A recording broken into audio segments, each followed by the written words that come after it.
ಉತ್ತರ ಭಾರತದಲ್ಲಿ ಪ್ರೀತಿಯಿಂದ ಬಾಲಕೃಷ್ಣನನ್ನ ಲಡ್ಡು ಗೋಪಾಲ್ ಅಂತ ಕರೀತಾರೆ. ದಕ್ಷಿಣ ಭಾರತದಲ್ಲಿ ನೈವೇದ್ಯಕ್ಕೆ ಲಡ್ಡುಗಳ ಸುರಿಮಳೆಯನ್ನೇ ಹರಿಸ್ತಾರೆ.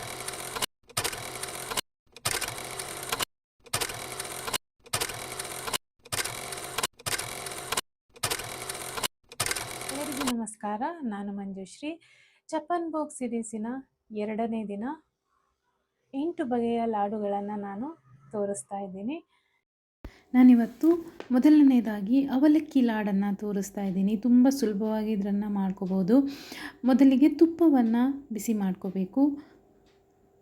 ನಾನಿಲ್ಲಿ 2 ಚಮಚ ತುಪ್ಪವನ್ನು ತೊಗೊಂಡಿದ್ದೀನಿ. ಹಾಗೆ 1 ಕಪ್ನಷ್ಟು ದಪ್ಪ ಅವಲಕ್ಕಿಯನ್ನು ತೊಗೊಂಡಿದ್ದೀನಿ. ಅಂದರೆ 250 ಗ್ರಾಮ್ನಷ್ಟು ದಪ್ಪ ಅವಲಕ್ಕಿಯನ್ನು ಇಲ್ಲಿ ಹಾಕ್ಕೊಳ್ತಾ ಇದ್ದೀನಿ. ಅದಕ್ಕೆ 2 ಟೇಬಲ್ ಸ್ಪೂನ್ 2 ದೊಡ್ಡ ಚಮಚದಷ್ಟು ತುಪ್ಪವನ್ನು ತೊಗೊಂಡಿದ್ದೀನಿ.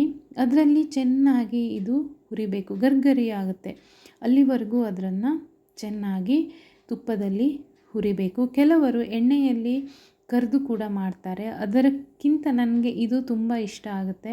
ಇದಕ್ಕೆ ತುಂಬ ಎಣ್ಣೆಣ್ಣೆ ಅನಿಸೋದಿಲ್ಲ, ತುಂಬ ಚೆನ್ನಾಗಿರುತ್ತೆ. ಹಾಗೆ ಏಲಕ್ಕಿಯನ್ನು ಹಾಕಿ ಸ್ವಲ್ಪ ಬಿಸಿ ಇರುವಾಗಲೇ ಮಿಕ್ಸರ್ ಜಾರ್ಗೆ ಹಾಕ್ಕೊಂಡು ಇದರ ಜೊತೆಗೆ ಬೆಲ್ಲವನ್ನು ತಗೋಬೇಕು. ಅಂದರೆ ನೀವು 1 ಕಪ್ನಷ್ಟು ದಪ್ಪ ಅವಲಕ್ಕಿಯನ್ನು ತಗೊಂಡ್ರೆ ಅರ್ಧ ಕಪ್ಪಿನಷ್ಟು ಬೆಲ್ಲವನ್ನು ತಗೋಬೇಕು. ಅರ್ಧ ಕಪ್ಪು ಸಾಕಾಗುತ್ತೆ. ನಾನಿಲ್ಲಿ ಸ್ವಲ್ಪವನ್ನು ಹಾಗೆ ಇಟ್ಕೊಂಡಿದ್ದೀನಿ. ಅರ್ಧ ಕಪ್ನಷ್ಟು ಬೆಲ್ಲವನ್ನು ಹಾಕಿ ತರಿತರಿಯಾಗಿ ರುಬ್ಕೋಬೇಕು. ನೀವು ಬೆಲ್ಲದ ಪುಡಿಯನ್ನು ಸೇರಿಸಿರೋದ್ರಿಂದ ಸ್ವಲ್ಪ ಬಿಸಿ ಇರೋವಾಗಲೇ ಹಾಕ್ಕೊಂಡ್ರೆ ಚೆನ್ನಾಗಿರುತ್ತೆ. ಇಲ್ಲಿ ಸಕ್ಕರೆ ಕೂಡ ನೀವು ಉಪಯೋಗ ಮಾಡ್ಕೋಬೋದು. ಈಗ ಅದಕ್ಕೆ ಡ್ರೈ ನಟ್ಸನ್ನು ಹಾಕಿದ್ದೀನಿ. ಬಾದಾಮ್ ಮತ್ತು ಗೋಡಂಬಿ, ದ್ರಾಕ್ಷಿ ಬೇಕು ಅಂತಂದರೆ ನೀವು ಹಾಕ್ಕೋಬೋದು. ಹಾಗೆ ಎಷ್ಟು ಹಿಡಿಸುತ್ತೋ ಅಷ್ಟು ತುಪ್ಪವನ್ನು ಹಾಕಿ ಉಂಡೆ ಕಟ್ಟುವ ಹದಕ್ಕೆ ಬರಬೇಕು. ಅಷ್ಟು ತುಪ್ಪವನ್ನು ಹಾಕಿ ಚೆನ್ನಾಗಿ ಮಿಶ್ರ ಮಾಡಬೇಕು. ಇದೆಲ್ಲವೂ ಸ್ವಲ್ಪ ಬೆಚ್ಚಗಿರುವಾಗಲೇ ಮಾಡ್ಕೋಬೇಕು. ಇಲ್ಲದೇ ಉಂಡೆ ಕಟ್ಟೋದು ತುಂಬ ಕಷ್ಟ ಆಗುತ್ತೆ. ನಿಮಗೆ ಬೇಕು ಅನಿಸಿದ್ರೆ ಸ್ವಲ್ಪ ಹಾಲನ್ನು ಹಾಕ್ಕೊಂಡು ಉಂಡೆಯನ್ನು ಬೇಕಾದರೂ ಕಟ್ಬೋದು. ನೀವು ಹಾಲನ್ನು ಹಾಕಿದ್ರೆ ತುಂಬ ದಿನ ಇಡೋದಕ್ಕೆ ಬರೋದಿಲ್ಲ. ತುಪ್ಪವನ್ನು ಹಾಕಿದ್ರೆ ಒಂದು 10ರಿಂದ 15 ದಿನಗಳವರೆಗೆ ನೀವು ಉಂಡೆಯನ್ನು ಇಟ್ಕೋಬೋದು. ಹಾಲನ್ನು ಹಾಕಿದ್ರೆ 1 ವಾರದೊಳಗೆ ನೀವು ಖಾಲಿ ಮಾಡಬೇಕಾಗತ್ತೆ. ಅವಲಕ್ಕಿ ಉಂಡೆ ನೈವೇದ್ಯಕ್ಕೆ ರೆಡಿ. 2ನೇದಾಗಿ ಹುರಿಗಡಲೆ ಉಂಡೆ. ಹುರಿಗಡಲೆ ಉಂಡೆ ಕೂಡ ಮಾಡೋದು ತುಂಬಾ ಸುಲಭ. ತುಂಬಾ ಸುಲಭ. ರುಚಿ ಕೂಡ ಅಷ್ಟೇ ಚೆನ್ನಾಗಿರುತ್ತೆ. ನಾನಿಲ್ಲಿ 1 ಕಪ್ನಷ್ಟು ಹುರಿಗಡಲೆಯನ್ನು ತೊಗೊಂಡಿದ್ದೀನಿ. ಹಾಗೆ ಸಕ್ಕರೆಯನ್ನು ತೊಗೊಂಡಿದ್ದೀನಿ. ನೀವು ಸಕ್ಕರೆ ಬದಲಾಗಿ ಬೆಲ್ಲವನ್ನು ಕೂಡ ಉಪಯೋಗ ಮಾಡ್ಬೋದು. ಏಲಕ್ಕಿ ಪುಡಿಯನ್ನು ಹಾಕಿ ನುಣ್ಣಗೆ ರುಬ್ಕೋಬೇಕು. ನಂತರ ಇದಕ್ಕೂ ಕೂಡ ಹಾಗೆ ಎಷ್ಟು ಹಿಡಿಸುತ್ತೋ ಅಷ್ಟು ತುಪ್ಪವನ್ನು ಹಾಕಿ ಉಂಡೆ ಕಟ್ಟುವ ಹದಕ್ಕೆ ಬರಬೇಕು. ಅಷ್ಟು ತುಪ್ಪವನ್ನು ಹಾಕಬೇಕು. ಇಲ್ಲೂ ಕೂಡ ಸೇಮು. ನಿಮಗೆ ಹಾಲು ಬೇಕಿದ್ದರೆ ಹಾಲನ್ನು ಹಾಕ್ಕೋಬೋದು. ಆದರೆ ಟೇಸ್ಟ್ ವೈಸ್ ಅಂದರೆ ಟೇಸ್ಟಿಯಾಗಿರೋದು ನೀವು ಎಷ್ಟು ಬೇಕೋ ಅಷ್ಟು ಉಂಡೆ ಕಟ್ಟುವ ಹದಕ್ಕೆ ತುಪ್ಪವನ್ನು ಹಾಕಿದ್ರೆ ಮಾತ್ರ ಟೇಸ್ಟ್ ಅಷ್ಟು ಚೆನ್ನಾಗಿ ಬರುತ್ತೆ. ಇಲ್ಲೂ ಕೂಡ ನೀವು ಡ್ರೈ ನಟ್ಸನ್ನು, ದ್ರಾಕ್ಷಿಯನ್ನು ಹಾಕ್ಕೋಬೋದು. ತುಂಬ ಟೇಸ್ಟಿಯಾಗಿರುತ್ತೆ. ಎಷ್ಟು ಬೇಕೋ ಅಷ್ಟು ತುಪ್ಪವನ್ನು ಹಾಕಿದ ಮೇಲೆ ನೀವು ಚೆನ್ನಾಗಿ ಕಲಸಿ ಉಂಡೆಯನ್ನು ಕಟ್ಟಬೇಕು. ಇದು ಕೂಡ ಒಂದು 10ರಿಂದ 15 ದಿನಗಳವರೆಗೆ ಚೆನ್ನಾಗಿ ಇರುತ್ತೆ. ನೀವು ಫ್ರೆಶ್ ತುಪ್ಪವನ್ನು ಬಳಸಿದರೆ ಚೆನ್ನಾಗಿರುತ್ತೆ.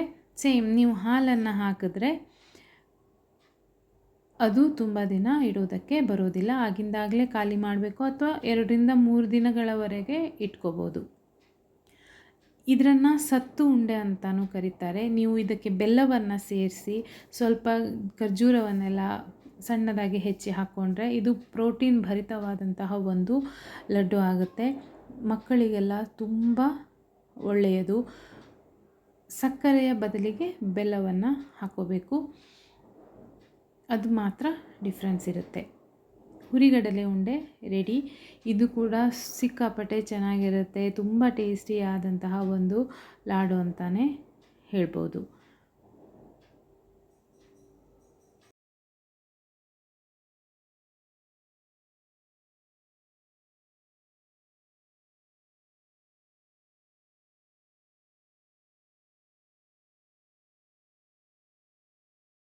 ಇನ್ನೊಂದು ಚಟ್ಪಟಾಗಿ ಮಾಡುವಂತಹ ಉಂಡೆ ಮಂಡಕ್ಕಿ ಉಂಡೆ. ಇದಕ್ಕೂ ಕೂಡ ಸ್ವಲ್ಪ ತುಪ್ಪವನ್ನು ಹಾಕಿ ನಾವಿಲ್ಲಿ ಬೆಲ್ಲವನ್ನು ಮೊದಲು ಹಾಕ್ಕೊಂಡು ಬೆಲ್ಲದ ಪಾಕ ಮಾಡ್ಕೋಬೇಕು. ನೀವು ನೀರನ್ನು ಹಾಕಿದ್ರೆ ತುಂಬ ಹೊತ್ತು ಬೇಕಾಗುತ್ತೆ. ಅದೇ ನೀವು ಬೆಲ್ಲವನ್ನು ತುಪ್ಪದಲ್ಲಿ ಸ್ವಲ್ಪ ಬಿಸಿ ಮಾಡಿದ್ರೆ ಅದು ಕರಗುತ್ತೆ, ತುಂಬ ಹೊತ್ತೇನು ಹಿಡಿಯೋದಿಲ್ಲ, ಪಾಕ ಬರೋದಕ್ಕೆ ಹಿಡಿಯೋದಿಲ್ಲ. ಇಲ್ಲ ಅಂದರೆ ನೀವು ನೀರನ್ನು ಸೇರಿಸ್ಕೊಂಡ್ರೆ ನೀರಿನ ಅಂಶ ಹೋಗಿ ಮತ್ತೆ ಪಾಕ ಬರೋದಕ್ಕೆ ತುಂಬ ಸಮಯ ತಗೊಳ್ಳುತ್ತೆ. ಈಗ ಪಾಕ ಬಂದಿದೆ, ಇದಕ್ಕೆ ನಾನು ಚೂರೇ ಚೂರು ಅಡುಗೆ ಸೋಡವನ್ನು ಹಾಕಿದ್ದೀನಿ. ಯಾಕೆಂದರೆ ಅದು ಸಾಫ್ಟಾಗಿ ಬರೋದಕ್ಕೆ. ಇಲ್ಲ ಮಂಡಕ್ಕಿ ಉಂಡೆ ತುಂಬ ಗಟ್ಟಿಯಾಗಿ ಬರುತ್ತೆ, ತಿನ್ನೋದಕ್ಕೆ ತುಂಬ ಕಷ್ಟ ಆಗುತ್ತೆ. ಅದಕ್ಕೋಸ್ಕರ ಚೂರೇ ಚೂರು ಅಡುಗೆ ಸೋಡವನ್ನು ಹಾಕಿದ್ದೀನಿ. ಅವಾಯ್ಡ್ ಮಾಡೋರು ಅವಾಯ್ಡ್ ಮಾಡ್ಕೋಬೋದು, ಏನೂ ಪ್ರಾಬ್ಲಮ್ ಇಲ್ಲ. ಏಲಕ್ಕಿ ಪುಡಿಯನ್ನು ಹಾಕಿ ಚೆನ್ನಾಗಿ ಒಮ್ಮೆ ಮಿಶ್ರ ಮಾಡಿ ಇದಕ್ಕೆ ಗರ್ಗರಿಯಾದಂತಹ ಮಂಡಕ್ಕಿಯನ್ನು ಹಾಕ್ಕೋಬೇಕು. ನಿಮ್ಮ ಹತ್ರ ಗರ್ಗರಿಯಾಗಿಲ್ಲ ಅಂತಂದರೆ ಒಮ್ಮೆ ನೀವು ಅದನ್ನು ಬಿಸಿ ಮಾಡಿ ಮಂಡಕ್ಕಿಯನ್ನು ಗರ್ಗರಿ ಮಾಡ್ಕೋಬೇಕು. ಇಲ್ಲ ಅಂದರೆ ಅಷ್ಟು ಚೆನ್ನಾಗಿ ಬರೋದಿಲ್ಲ. ಗರ್ಗರಿಯಾದ ಮಂಡಕ್ಕಿಯನ್ನು ಸೇರಿಸಬೇಕು. ಇದರ ಜೊತೆಗೆ ನಾನು ಹುರಿಗಡಲೆಯನ್ನು ಸ್ವಲ್ಪ ಸೇರಿಸಿದ್ದೀನಿ. ಮಧ್ಯೆ ಮಧ್ಯೆ ಸಿಕ್ಕಿದ್ರೆ ತುಂಬ ಚೆನ್ನಾಗಿರುತ್ತೆ ಅಂತ ಹುರಿಗಡಲೆಯನ್ನು ಹಾಕ್ಕೊಂಡಿದ್ದೀನಿ. ಹಾಕಿ ಚೆನ್ನಾಗಿ ಮಿಶ್ರ ಮಾಡಿ ಸ್ವಲ್ಪ ಬಿಸಿ ಬಿಸಿ ಇರುವಾಗಲೇ ಇದನ್ನು ಉಂಡೆಯನ್ನು ಮಾಡಬೇಕು. ಕೈಗೆ ಸ್ವಲ್ಪ ಬಿಸಿ ಬರುತ್ತೆ, ಸೊ ನೋಡಿಕೊಂಡು ಸ್ವಲ್ಪ ಬಿಸಿ ಇರುವಾಗಲೇ ಇದನ್ನು ತುಪ್ಪ ಹಚ್ಕೊಂಡು ನೀವು ಉಂಡೆಯನ್ನು ಮಾಡ್ಕೋಬೋದು.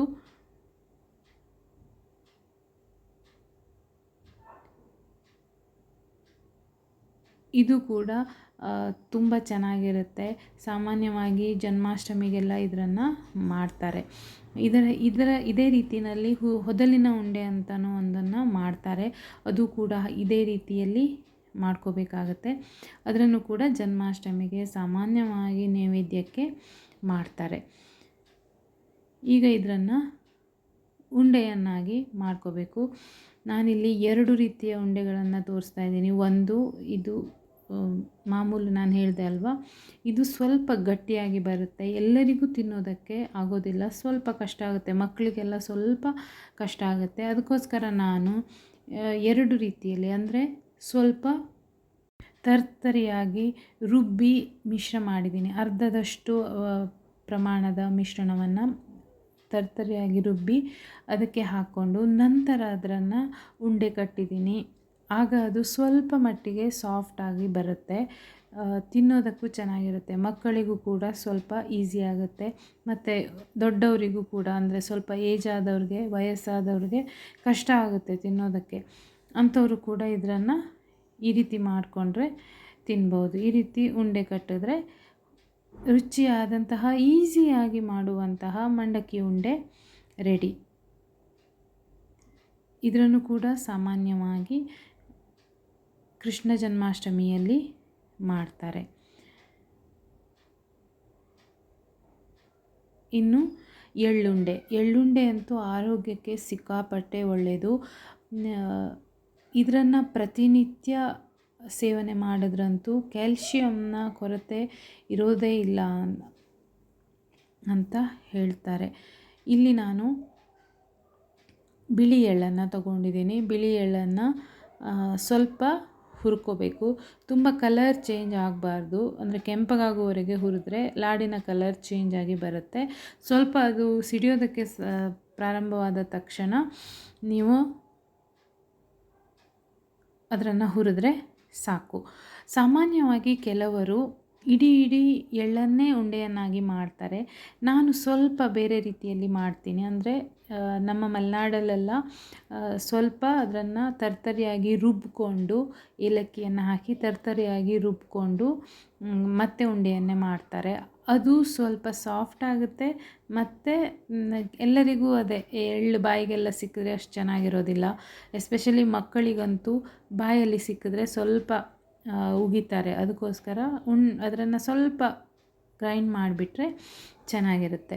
ನಂತರ ಬೆಲ್ಲವನ್ನು ಹಾಕಿ ಬೆಲ್ಲದ ಒಂದೆಳೆ ಪಾಕವನ್ನು ಮಾಡಿ ನಂತರ ರುಬ್ಬಿದ ಎಳ್ಳಿನ ಮಿಶ್ರಣವನ್ನು ಚೆನ್ನಾಗಿ ಸೇರಿಸಿ, ಇದು ಕೂಡ ಸ್ವಲ್ಪ ಬೆಚ್ಚಗಿರುವಾಗ ನೀವು ಉಂಡೆಯನ್ನು ಮಾಡ್ಕೋಬೇಕು. ತುಂಬ ತಣಿಬಾರ್ದು, ಸ್ವಲ್ಪ ಹೂ ಬಿಸಿ ಇರುವಾಗಲೇ ಇದನ್ನು ಮಾಡಬೇಕು, ಉಂಡೆಯನ್ನಾಗಿ ಮಾಡಬೇಕು.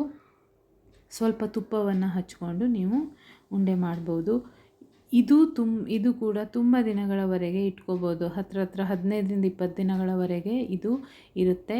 ಇದಂತೂ ಮಕ್ಕಳಿಗೆ ಸಿಕ್ಕಾಪಟ್ಟೆ ಒಳ್ಳೆಯದು.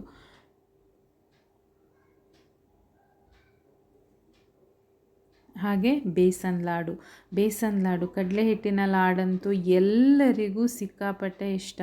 ಹಾಗೆ ಕೃಷ್ಣನಿಗೂ ಕೂಡ ತುಂಬ ಇಷ್ಟ ಆಗುತ್ತೆ. ನೀವು ಮಾಡಬೇಕು. ಬಾಯಲ್ಲಿಟ್ಟರೆ ಕರಗುವಂತಹ ಒಂದು ಲಾಡನ್ನು ತೋರಿಸ್ತಾ ಇದ್ದೀನಿ. ಇದು ಕೂಡ ತುಂಬಾ ಸುಲಭ, ಆದರೆ ಕಡಲೆ ಹಿಟ್ಟು ಕರೆಕ್ಟಾಗಿ ನೀವು ಹುರ್ಕೋಬೇಕಾಗತ್ತೆ. ಇಲ್ಲಿ ನಾನು ತುಪ್ಪವನ್ನು ತೊಗೊಂಡಿದ್ದೀನಿ. ತುಪ್ಪ ಸ್ವಲ್ಪ ಜಾಸ್ತಿನೇ ಬೇಕಾಗುತ್ತೆ. ಕಡಲೆ ಹಿಟ್ಟನ್ನು ಹಾಕಿ, ಕಡಲೆ ಹಿಟ್ಟು ಘಮ್ ಅಂತ ಪರಿಮಳ ಬರಬೇಕು, ಆದರೆ ಕೆಂಪು ಬಣ್ಣಕ್ಕೆ ತಿರುಗಿರಬಾರ್ದು. ಅದರ ಕಡಲೆ ಹಿಟ್ಟಿನ ಕಲರ್ ಅದೇ ರೀತಿ ಹಾಗೆ ಯೆಲ್ಲೋಯಿಶ್ ಇರಬೇಕು, ಆದರೆ ಹುರಿದಿರಬೇಕು. ಆ ರೀತಿಯ ಕನ್ಸಿಸ್ಟೆನ್ಸಿಗೆ ನೀವು ಹುರ್ಕೋಬೇಕು. ನಿಧಾನಕ್ಕೆ ಸ್ವಲ್ಪ ಟೈಮ್ ತಗೊಳ್ಳುತ್ತೆ, ಆದರೆ ನೀವು ಕಲರನ್ನು ಚೇಂಜ್ ಮಾಡಬಾರ್ದು. ನಾನು ಈಗಲೇ ಹೇಳ್ತಾ ಇದ್ದೀನಿ, ಕಲರ್ ಚೇಂಜ್ ಆಗಬಾರ್ದು, ಆದರೆ ಅದು ಘಮ್ ಅಂತ ಪರಿಮಳ ಬರುತ್ತೆ. ಹಸಿ ವಾಸನೆ ಹೋಗಿರಬೇಕು ಕಡಲೆ ಹಿಟ್ಟಿಂದು. ಆ ಹಂತಕ್ಕೆ ನೀವು ಇದನ್ನು ಹುರ್ಕೋಬೇಕು. ಹುರ್ಕೊಂಡ ನಂತರ ಇದನ್ನು ತಣಿಯೋದಕ್ಕೆ ಬಿಡಬೇಕು. ನಂತರ ಸಕ್ಕರೆ ಪುಡಿಯನ್ನು ಸೇರಿಸಿ ಚೆನ್ನಾಗಿ ಮಿಶ್ರ ಮಾಡಿ, ನಿಮ್ಗೆ ಬೇಕು ಅನಿಸಿದ್ರೆ ಗೋಡಂಬಿ, ದ್ರಾಕ್ಷಿ, ಏಲಕ್ಕಿ ಪುಡಿ, ಬಾದಾಮನ್ನು ಕೂಡ ಇಲ್ಲಿ ಸೇರಿಸ್ಕೋಬೋದು. ಸೇರಿಸಿ ಚೆನ್ನಾಗಿ ಮಿಶ್ರ ಮಾಡಿ ಬಿಸಿ ಇರೋವಾಗಲೇ ಉಂಡೆಯನ್ನು ಕಟ್ಟಬೇಕು. ಇಲ್ಲ ಅಂದರೆ ಉಂಡೆ ಕಟ್ಟೋದಕ್ಕೆ ಬರೋದಿಲ್ಲ. ಬಿಸಿ ಇರೋವಾಗಲೇ ನೀವು ಕಡಲೆ ಹಿಟ್ಟು ಬಿಸಿ ಸ್ವಲ್ಪ, ಅಂದರೆ ತುಂಬ ಬಿಸಿ ಅಲ್ಲ, ಸ್ವಲ್ಪ ಬಿಸಿ ಇರೋವಾಗಲೇ ಸಕ್ಕರೆಯನ್ನು ಹಾಕಬೇಕು. ಇಲ್ಲಿ ಹೋದರೆ ಕರಗೋದಿಲ್ಲ. ಸಕ್ಕರೆಯನ್ನು ಹಾಕಿ ಚೆನ್ನಾಗಿ ಮಿಶ್ರ ಮಾಡಿ ಉಂಡೆಯನ್ನು ಕಟ್ಟಬೇಕು. ಬೇಸನ್ ಲಾಡು ಯಾರಿಗಿಷ್ಟ ಆಗಲ್ಲ ಹೇಳಿ. ಸೂಪರ್ ಆಗಿರುವಂತಹ ಬೇಸನ್ ಲಾಡು ಕೃಷ್ಣ ಜನ್ಮಾಷ್ಟಮಿಗೆ ಇನ್ನೊಂದು ಉಂಡೆ ಅಂತಲೇ ಹೇಳ್ಬೋದು. ಕಡಲೆ ಹಿಟ್ಟಿನ ಲಾಡು ಮಾತ್ರ ಕರೆಕ್ಟಾಗಿ ಬಂದೆ ತಿನ್ನೋದಕ್ಕೆ ಸಖತ್ತಾಗಿರುತ್ತೆ. ಆದರೆ ಸ್ವಲ್ಪ ಹಸಿ ಇದ್ದರೂ ಕೂಡ ನಿಮಗೆ ತಿನ್ನೋದಕ್ಕೆ ಸಿಕ್ಕಾಪಟ್ಟೆ ಕಷ್ಟ ಆಗುತ್ತೆ. ಅದನ್ನು ತಲೆಯಲ್ಲಿ ಇಟ್ಕೊಂಡು ನೀವು ಕಡಲೆ ಹಿಟ್ಟಿನ ಲಾಡನ್ನು ಮಾಡಬೇಕಾಗುತ್ತೆ. ಇನ್ನೊಂದು ಕಾಯಿ ಲಾಡು, ಇದು ನನ್ನ ಫೇವ್ರೇಟು. ನಾನು ಸ್ವಲ್ಪ ಮಕ್ಕಳಿಗೋಸ್ಕರ ಅಂತ ಸ್ವಲ್ಪ ವಿಭಿನ್ನವಾಗಿ ಮಾಡಿದ್ದೀನಿ. ಇದಂತೂ ಎಷ್ಟು ಚೆನ್ನಾಗಿರುತ್ತೆ ಅಂತಂದರೆ ನೀವು ಒಮ್ಮೆ ಮಾಡಿ ನೋಡ್ಕೊಳ್ಳಿ ಅಂತ ನಾನು ಹೇಳ್ತೀನಿ. ಇಲ್ಲಿ ನೀವು ಬೆಲ್ಲವನ್ನು ತಗೋಬೇಕು. ಬೆಲ್ಲಕ್ಕೆ ಸ್ವಲ್ಪ ನೀರನ್ನು ಸೇರಿಸಿ ಚೆನ್ನಾಗಿ ಪಾಕ ಬರಿಸ್ಬೇಕು. ಒಂದೆಳೆ ಪಾಕ ಬಂದರೆ ಸಾಕಾಗುತ್ತೆ. ಒಂದು ಥಿಕ್ ಎಳೆ ಬರಬೇಕಾಗತ್ತೆ. ನಾನು ಈಗಲೇ ಹೇಳ್ತೀನಿ, ಒಂದು ಥಿಕ್ ಎಳೆ ಬರಬೇಕಾಗತ್ತೆ. ನಂತರ ಹಸಿ ತೆಂಗಿನ ತುರಿಯನ್ನು ನಾನು ಹಾಕ್ಕೊಂಡಿದ್ದೀನಿ. ಯಾಕೆಂದರೆ ಸ್ವಲ್ಪ ಸಮಯ ಇರಬೇಕು ಅಂತಂದರೆ ತೆಂಗಿನ ತುರಿಯನ್ನು ಸ್ವಲ್ಪ ಹುರಿದು ನೀವು ಹಾಕ್ಕೋಬೋದು. ನಂತರ ಅದಕ್ಕೆ ಸ್ವಲ್ಪ ಕೊಕ್ಕೋ ಪೌಡರ್ನ ಹಾಕಿದ್ದೀನಿ. ಹಾಗೆ ಡ್ರೈ ಫ್ರೂಟ್ಸ್ನ ಒಂದಿಷ್ಟು ಪುಡಿಯನ್ನು ಹಾಕಿದ್ದೀನಿ. ಬಾದಾಮು, ಪಿಸ್ತಾ, ನಿಮಗೆ ಬೇಕು ಅಂತಂದರೆ ಪಿಸ್ತಾ ಕೂಡ ಹಾಕ್ಕೋಬೋದು. ಹಾಗೆ ಒಣ ದ್ರಾಕ್ಷಿಯನ್ನು ನಾನು ಮೇಲಿನಿಂದ ಬಾಯಿಗೆ ಸಿಗೋದಕ್ಕೆ ಹಾಕಿದ್ದೀನಿ. ನಿಮಗೆ ಬಾಯಿಗೆ ಸಿಗೋದು ಬೇಡ ಅಂತಂದರೆ ನೀವು ಅದನ್ನು ಕೂಡ ಗ್ರೈಂಡ್ ಮಾಡ್ಬೋದು, ಅಥವಾ ಅದನ್ನು ಅವಾಯ್ಡ್ ಮಾಡ್ಬೋದು, ಹಾಕದೆ ಕೂಡ ಇರ್ಬೋದು. ಹಾಗೆ ವೆನಿಲಾ ಎಸೆನ್ಸನ್ನು ಕೂಡ ಹಾಕಿದ್ದೀನಿ. ಕೃಷ್ಣನಿಗೆ ಸ್ವಲ್ಪ ವಿಭಿನ್ನವಾಗಿರುವಂತಹ ಒಂದು ಉಂಡೆ ಅಂತಲೇ ಹೇಳ್ಬೋದು. ನೀವಿಲ್ಲಿ ಪಾಕ ಬರ್ಸ್ಕೋಬೇಕು ಅಂತಲೇ ಇಲ್ಲ. ಪಾಕ ಚೆನ್ನಾಗಿ ಒಂದು ಸಲ ಬೆಲ್ಲ ಕುದ್ದ ಮೇಲೂ ಕೂಡ ನೀವು ಹಾಕಿ ನೀರಿನಂಶ ಪೂರ್ತಿ ಹೋಗುವವರೆಗೂ ನೀವು ಬಿಸಿ ಮಾಡಬೇಕಾಗುತ್ತೆ. ನಂತರ ಸ್ವಲ್ಪ ತುಪ್ಪವನ್ನು ಸೇರಿಸಿ, ಇದು ಕೂಡ ತುಂಬ ಒಣಗೋದಕ್ಕೆ ಬಿಡಬೇಡಿ. ಸ್ವಲ್ಪ ಬಿಸಿ ಇರುವಾಗಲೇ ಉಂಡೆಗಳನ್ನು ಮಾಡಿ. ಇದಂತೂ ಮಕ್ಕಳಿಗೆ ಸಿಕ್ಕಾಪಟ್ಟೆ ಇಷ್ಟ ಆಗುತ್ತೆ. ಹಾಗೆ ದೊಡ್ಡವರಿಗೂ ಕೂಡ ಇಷ್ಟ ಆಗುತ್ತೆ ಅಂತಲೇ ಹೇಳ್ಬೋದು. ಇದನ್ನು ಕೂಡ ನೀವು ಮಾಡಿಕೊಳ್ಳೇಬೇಕು ಈ ಕೃಷ್ಣ ಜನ್ಮಾಷ್ಟಮಿಗೆ. ಹಾಗೆ ಮಕ್ಕಳಿಗೂ ಕೂಡ ಮಾಡಿಕೊಡಿ, ಆರೋಗ್ಯಕ್ಕೂ ತುಂಬ ಒಳ್ಳೆಯದು.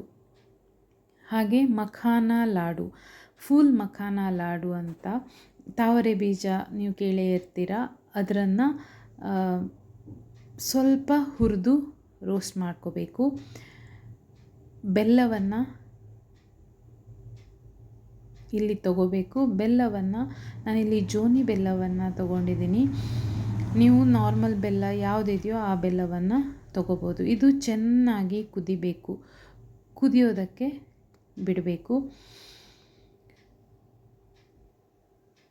ಚೆನ್ನಾಗಿ ನೋಡಿ, ಆ ಕಲರ್ ಅಂತೂ ಎಷ್ಟು ಚೆನ್ನಾಗಿ ಬರುತ್ತೆ ಜೋನಿ ಬೆಲ್ಲ ಕುದಿಯುವಾಗ ಅಂತಂದರೆ, ಮತ್ತು ಪರಿಮಳ ಕೂಡ ಎಷ್ಟು ಸೂಪರಾಗಿರುತ್ತೆ ಅಂದರೆ ಹೇಳೋದಕ್ಕೆ ಆಗೋದಿಲ್ಲ.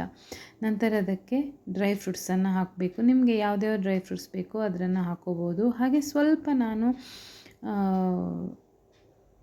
ಎಳ್ಳನ್ನು ಕೂಡ ಹಾಕಿದ್ದೀನಿ. ಏಲಕ್ಕಿ ಪುಡಿಯನ್ನು ಹಾಕಬೇಕು.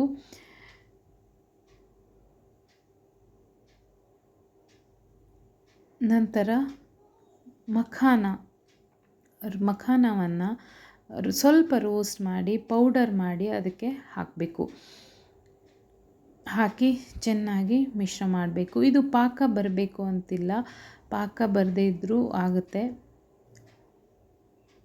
ಚೆನ್ನಾಗಿ ಹುರಿದು ನೀರಿನಂಶ ಏನೂ ಇರಬಾರ್ದು, ಆ ರೀತಿಯಲ್ಲಿ ನೀವು ಹುರಿಬೇಕು. ನಂತರ ಇದಕ್ಕೂ ಕೂಡ ತುಪ್ಪವನ್ನು ಸೇರಿಸ್ಕೋಬೇಕು. ಕೆಲವರು ಹಾಲನ್ನು ಹಾಕ್ತಾರೆ. ನನಗೆ ಯಾವಾಗಲೂ ಅಷ್ಟೇ ಹಾಲನ್ನು ಜಾಸ್ತಿ ಹಾಕಿದ್ರೆ ಅಷ್ಟು ಟೇಸ್ಟ್ ಬರೋದಿಲ್ಲ. ಹಾಲನ್ನು ಆದಷ್ಟು ಅವಾಯ್ಡ್ ಮಾಡ್ತೀನಿ, ನಾನು ತುಪ್ಪವನ್ನೇ ಹಾಕೋತೀನಿ. ನೀವು ಕೂಡ ಹಾಗೆ ಮಾಡಿ ಅಂತ ನಾನು ಸಜೆಸ್ಟ್ ಮಾಡ್ತೀನಿ. ಹೀಗೆ ಎಲ್ಲವನ್ನು ಸೇರಿಸಿ ಮಿಶ್ರ ಮಾಡಿ, ಬೇಕು ಅನಿಸಿದ್ರೆ ನೀವು ಉಂಡೆ ಕಟ್ಟೋಕ್ಕೆ ಬರೋದೇ ಇಲ್ಲ ಅಂತಂದರೆ ಸ್ವಲ್ಪ ಹಾಲನ್ನು ನೀವು ಸೇರಿಸ್ಕೋಬೋದು, ಹಾಗೇನಿಲ್ಲ. ತಣಿಯೋದಕ್ಕೆ ಬಿಡಬೇಕು. ನಂತರ ಉಂಡೆಯನ್ನು ಕಟ್ಟಬೇಕು. ಇದು ಕೂಡ ಆರೋಗ್ಯಕ್ಕೆ ಸಿಕ್ಕಾಪಟ್ಟೆ ಒಳ್ಳೆಯದು. ಬೆಲ್ಲ ಹಾಕಿರೋದ್ರಿಂದ ಮಕ್ಕಳಿಗೂ ಕೂಡ ಆರಾಮಾಗಿ ಕೊಡ್ಬೋದು. ಇದರನ್ನು ಕೂಡ ಅಷ್ಟೇ ಸಕ್ಕರೆಯಲ್ಲಿ ನೀವು ಮಾಡ್ಕೋಬೋದು, ಆದರೆ ನಾನು ಬೆಲ್ಲದಲ್ಲಿ ಮಾಡಿದ್ದೀನಿ. ಈ ಉಂಡೆಗೂ ಕೂಡ ನೀವು ಸ್ವಲ್ಪ ಜಾಸ್ತಿ ಡ್ರೈ ಫ್ರೂಟ್ಸ್ನೆಲ್ಲ ಸೇರಿಸ್ಕೋಬೋದು. ಇದರನ್ನು ಕೂಡ ನೀವು ಹಾಲು ಹಾಕಿದ್ರೆ ತುಂಬ ದಿನಗಳವರೆಗೆ ಇಡೋದಕ್ಕೆ ಬರೋದಿಲ್ಲ. ತುಪ್ಪ ಹಾಕಿ ಮಾಡಿದ್ರೆ ಸ್ವಲ್ಪ ಒಂದು 10ರಿಂದ 15 ದಿನಗಳವರೆಗೆ ಇಟ್ಕೊಂಡು ತಿನ್ಬೋದು ಅಂತ ಹೇಳ್ತೀನಿ. ನೆಕ್ಸ್ಟು ಎಲ್ಲರ ಫೇವ್ರೇಟ್ ಗೋಧಿ ಹಿಟ್ಟಿನ ಲಾಡು. ಇದಂತೂ ಎಲ್ಲರಿಗೂ ತುಂಬ ಫೇವ್ರೇಟ್ ಆಗಿರುವಂತಹ ಒಂದು ಲಾಡು. ಇದು ಕೂಡ ತುಂಬ ಸುಲಭ ಮಾಡೋದು. ಇದನ್ನು 2 ವಿಧಾನದಲ್ಲಿ ಮಾಡ್ತಾರೆ. ಒಂದು ಪಾಕವನ್ನು ಹಾಕಿ ಮಾಡ್ತಾರೆ, ನಾನಿಲ್ಲಿ ಪಾಕವನ್ನು ಹಾಕಿಲ್ಲ. ಈಸಿಯಾದ ಮೆಥಡಲ್ಲಿ ನಾನು ಮಾಡ್ತಾಯಿದ್ದೀನಿ. ಈ ರೀತಿಯಲ್ಲಿ ನೀವು ಮಾಡೋದ್ರಿಂದ ಹಾಳಾಗೋದೇ ಇಲ್ಲ ಲಾಡು. ಈಗ ನೀವು ಪಾಕ ಹಾಕಿದ್ರೆ ಪಾಕ ಸ್ವಲ್ಪ ಹೆಚ್ಚು ಕಮ್ಮಿ ಬಂದರೂ ಅದು ನಿಮಗೆ ಉಂಡೆ ಕಟ್ಟೋದಕ್ಕೆ ಬರೋದಿಲ್ಲ. ಇಲ್ಲಿ ಏನು ಮಾಡಬೇಕು ಅಂದರೆ ತುಪ್ಪ ತಗೊಂಡು ಗೋಧಿ ಹಿಟ್ಟನ್ನು ಹಾಕಿ, ಗೋಧಿ ಹಿಟ್ಟು ಚೆನ್ನಾಗಿ ಪರಿಮಳ ಬರುವವರೆಗೂ ಹುರಿಬೇಕು. ಇಲ್ಲಿ ನೀವು ಸ್ವಲ್ಪ ಕೆಂಪಗಾಗುವವರೆಗೂ ಹುರ್ಕೋಬೇಕಾಗುತ್ತೆ. ನಂತರ ಇದಕ್ಕೆ ಸಕ್ಕರೆ ಪುಡಿಯನ್ನು ನಾನಿಲ್ಲಿ ಸೇರಿಸ್ಕೊಳ್ತಾ ಇದ್ದೀನಿ. ಸ್ವಲ್ಪ ಬೆಚ್ಚಗಿರುವಾಗಲೇ ಸಕ್ಕರೆ ಪುಡಿಯನ್ನು ಸೇರಿಸಿದ್ದೀನಿ. ಏಲಕ್ಕಿ ಪುಡಿಯನ್ನು ಹಾಕೋಬೇಕು. ಹಾಗೆ ಇಲ್ಲಿ ಗೋಡಂಬಿ ದ್ರಾಕ್ಷಿಯನ್ನು ಸೇರಿಸ್ಕೋಬೇಕು. ಇದು ಕೂಡ ಆಪ್ಷನಲ್ಲು. ಎಲ್ಲವನ್ನು ಚೆನ್ನಾಗಿ ಮಿಶ್ರ ಮಾಡಿ ಬಿಸಿ ಇರುವಾಗಲೇ ಉಂಡೆಯನ್ನು ಕಟ್ಟಬೇಕು. ನೀವು ಈ ವಿಧಾನದಲ್ಲಿ ಮಾಡಿದ್ರೆ ಗೋಧಿ ಹಿಟ್ಟಿನ ಲಾಡು ಫೇಲ್ ಆಗೋ ಚಾನ್ಸೇ ಇಲ್ಲ. ಅದೇ ನೀವು ಪಾಕವನ್ನು ಹಾಕೋಬೇಕು ಅಂತಂದರೆ ಸ್ವಲ್ಪ ಕಷ್ಟ ಆಗುತ್ತೆ. ಅದು ಹೇಳೋಕ್ಕಾಗಲ್ಲ. ಪಾಕ ಸ್ವಲ್ಪ ಹೆಚ್ಚು ಕಮ್ಮಿ ಬಂದರೆ ನಿಮಗೆ ಉಂಡೆ ಕಟ್ಟೋದಕ್ಕೆ ಬರೋದಿಲ್ಲ. ಇದು ಕೂಡ ಗೋಧಿ ಹಿಟ್ಟಿನ ಲಾಡು, ಬೇಸನ್ ಲಾಡು, ಹುರಿಗಡಲೆ ಲಾಡೆಲ್ಲ ಕ್ವಿಕ್ಕಾಗಿ ಮಾಡುವಂಥದ್ದು. ಯಾರಾದರೂ ಮನೆಗೆ ಬರ್ತಾರೆ, ಮನೇಲಿ ಏನೂ ಇಲ್ಲ ಅಂತಂದರೆ 15-20 ನಿಮಿಷದಲ್ಲಿ ಪಟ್ ಅಂತ ಈ ಲಾಡುಗಳನ್ನು ಮಾಡ್ಕೋಬೋದು.